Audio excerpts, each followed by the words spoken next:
Hi, this is Mr. Murphy. Today we're in Chapter 7, Continuous Probability Distributions, and we're going to talk specifically about the normal distribution. This is a very important distribution. It's going to be the basis for a lot of the work we do for the remainder of the semester, the normal distribution. Okay, you might have an idea how this works already. We've got a normal curve. It's also called a bell curve, an upside down bell. The area under this curve is 1. That's important. And the curve is symmetrical. That's one of the conditions that makes a normal curve. It has to be symmetrical. It has to be bell-shaped.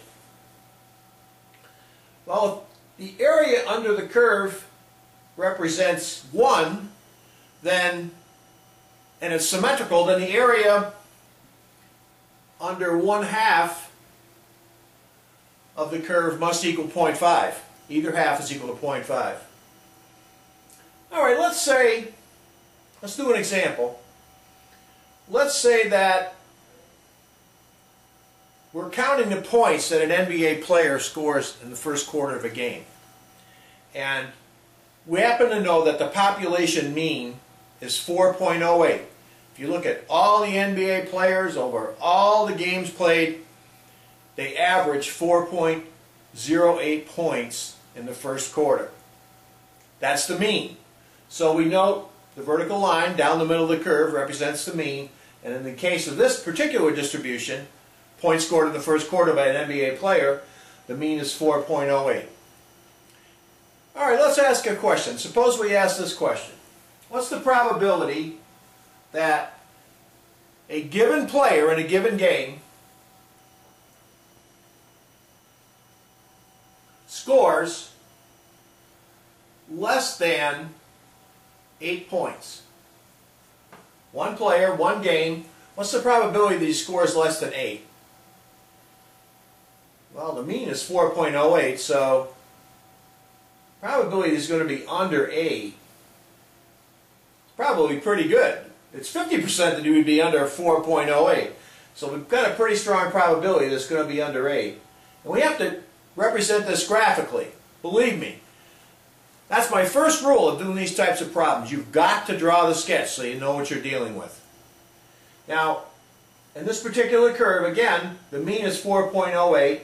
And I've already noted on there in this made-up example that the standard deviation, represented by the symbol sigma, the standard deviation is 2. Okay, so we come over 1 standard deviation, 2. I don't know, it looks like 8. It looks to me like 8 is going to be right about there. I'm just eyeballing it. I can't locate that exactly, but it looks like it's going to be 8. Alright, what's the probability that we're going to score less than 8 points? Well, it's going to be represented under the curve by the sum of this area and the sum of this area, the area between 4.08 and 8. We already know this is 0.5, but where are we going to get that area? Well, we have to go into our normal tables, which I'm sure you found in the back of the book. We have to go into the table. What do we need to go into the table? What is the entry, the entree? We need the z-score. We can't go in with 8. We have to go in with the equivalent z. You know, you can draw the z-scale right below the x-scale in any of these problems. And we know that the z at the mean is always what? Always 0. The z is always 0 at the mean. The question is, what is the z equivalent to 8? And for that we need our formula. Looks something like this. The z is equal to the value of x, in this case is 8, minus the mean, 4.08, divided by the standard deviation, sigma. X minus mu, x minus mu, all over sigma, which is equal to, it's a given, which is equal to 2. Okay, so if we divide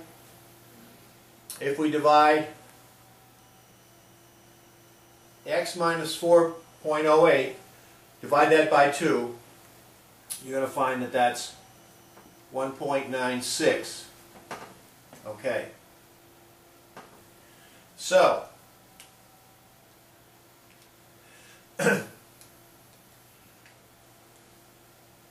we're searching for this area. Make sure you draw the sketch, because not all of the problems are as completely straightforward as this one is. We know this is 0.5. We're looking for that area. If we add those two together, that will be the probability that in a given game, a given player scores less than 8 points. The sum of those two areas. Okay, where are we going to get that number? We're going to get it out of our normal tables toward the back of the book. In fact, there's one on the inside front cover, inside rear cover, excuse me. And the entry we need to get into the table is 1.96. I'm not going to show you the table. You've got to look that over yourself, but I'll give you a major clue here.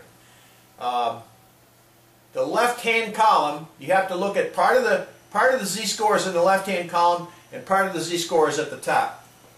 The first two digits, 1.9. You find that in the left-hand column, and the 0.6, actually, you know what? It's 0.06, because the 6 is in the hundredth column.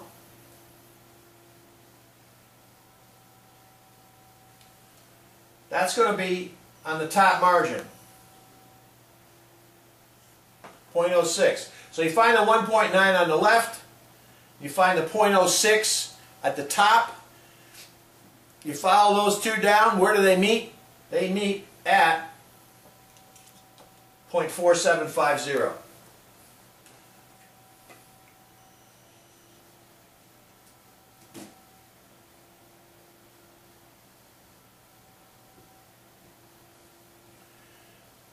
You absolutely have to be able to figure out those tables. Alright, so we've got an area now.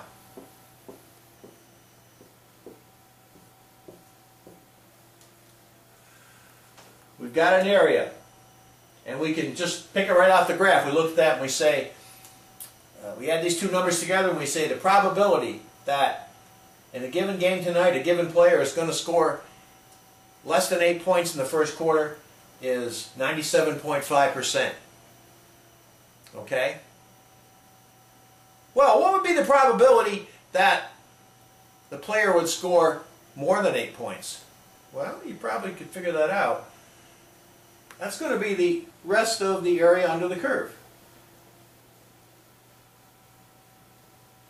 And if these two areas add up to 0.975, then this area must add up to 0.025. Therefore, the probability that a given player on a given night is going to score more than 8 points is 0.025. And just one last angle here. What's the probability that the player is going to score exactly 8 points? Well, in a continuous probability distribution, we cannot figure out the probability. It's indeterminable. It's just a line. We need an area. We need to compute the area. An individual value such as 8, that's just a razor-thin line. It has no area, and we cannot figure out that probability. We can figure the probability of less than 8. We can figure the probability of more than 8, but we cannot figure the probability of exactly 8. Okay, thanks a lot. That's all for today.